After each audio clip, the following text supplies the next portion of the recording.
नमस्कार दोस्तों, मेरा नाम है काश साक्षी और इस वक्त की एक बड़ी खबर आ रही है। सीधे लिए चलते हैं हम आपको अपने जानकार के पास। जी हाँ, बताएं। बिल्कुल आकाश, एक बड़ी खबर है। जिस तरीके से हाथरस रेप कांड को लेकर कई सारी बातें हो रही थी, जिस तरीके से यूपी सरकार की लगातार किरकिरी होती है, उसे देखते हुए एक बड़ा अपडेट है। यहाँ पर यूपी सरकार ने हाथरस केस की जो जांच है वो सीबीआई को देने का फैसला किया है। एक उच्च स्तरीय बैठक जो है वो सीएम ने की थी, योगी आदित्यनाथ ने, और वहीं पर यह फैसला किया गया है कि हाथरस मामले की जो जांच है वो सीबीआई करेगी। एक तीर से कई निशाने यहां पर योगी सरकार ने लगा दिए हैं। सबसे पहले पॉलिटिकल फ्रंट की बात करते हैं कि जिस तरीके से इस पूरे मामले की राजनीतिकरण करने का कोशिश हो रहा था, उसे देखते हुए एक करारा झटका उन लोगों को है, खासतौर पर राहुल गांधी और प्रियंका गांधी को। वो जिस तरीके से इस मामले में एक आगे अपना एक राजनीतिक स्कोप जो है देख रहे थे मुद्दों के लिहाज से, और आज ही राहुल गांधी और प्रियंका गांधी को इस बात की इजाजत दी गई थी कि वो हाथरस के लिए रवाना हो सकते हैं। और जैसे ही वो हाथरस पहुंचे, उसके थोड़ी ही देर के बाद यूपी सरकार की तरफ से ये खबर आ गई कि इस मामले की जांच जो है अब सीबीआई करेगी। दूसरी सबसे बड़ी बात यह है कि जो पक्ष विक्टिम पक्ष है, यानी जिसके साथ ये हादसा हुआ है, जिस पीड़ित की जान गई है, उसके परिवार की अगर बात करें तो 2 दिन पहले तक वो लोग कहते रहे कि इस मामले की सीबीआई जांच जो है वो होनी चाहिए। लेकिन आज सुबह जब मीडिया को अलाउ किया गया और मीडिया जब वहां पहुंचती है तो वहां पर पीड़ित पक्ष की तरफ से भी कुछ एक ऐसे बयान निकलकर सामने आए जिससे पूरा जो मामला था वो एक तरीके से डाउटफुल हो गया। सवाल पूछा गया कि क्या आप इसमें चाहते हैं कि नार्को टेस्ट हो, क्योंकि अधिकारी जो सस्पेंड किए गए हैं उनका नार्को टेस्ट होगा, आपका भी साथ में नार्को टेस्ट करने की बात हो रही है।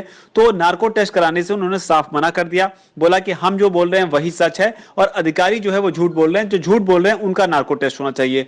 फिर सवाल पूछा गया कि इसके लिए आप क्या सीबीआई जांच की मांग करते हैं इस पे, तो उन्होंने सीबीआई के नाम से एक तरह से पूरी तरीके से चौंक गए और साफ साफ मना कर दिया, नहीं सीबीआई नहीं चाहिए इस मामले में, लेकिन इंसाफ चाहिए। ऐसे में बड़ा सवाल यह हो गया था कि इंसाफ चाहिए, सीबीआई नहीं चाहिए, एसआईटी पे विश्वास नहीं है, यूपी पुलिस पे विश्वास नहीं है, डीएम एसपी पे विश्वास नहीं है, तो इंसाफ आखिर होगा कैसे। और लगातार इस तरीके से गांव में एक माहौल यह भी बन रहा था, वहां पर जो दूसरा खेमा था, यानी कि अपर क्लास का जो खेमा था, अपर कास्ट का जो खेमा था, वो लगातार यह कह रहा था कि जिसको भी अभियुक्त बनाया गया है, जिन लड़कों को अभियुक्त बनाया गया है, उनके साथ नाइंसाफी हो रही है। ऐसे में सबसे बड़ी चीज यह हो रही थी कि इस पूरे प्रकरण से यूपी सरकार जो है, योगी सरकार जो है, उसकी छवि को कहीं ना कहीं धब्बा लग रहा था, क्योंकि जिस तरीके से मीडिया को अंदर जाने से रोका गया, उसकी वजह से जो 24 घंटे लगातार एक ड्रामा चला, उसकी वजह से यूपी सरकार की कहीं ना कहीं फजीहत हो रही थी।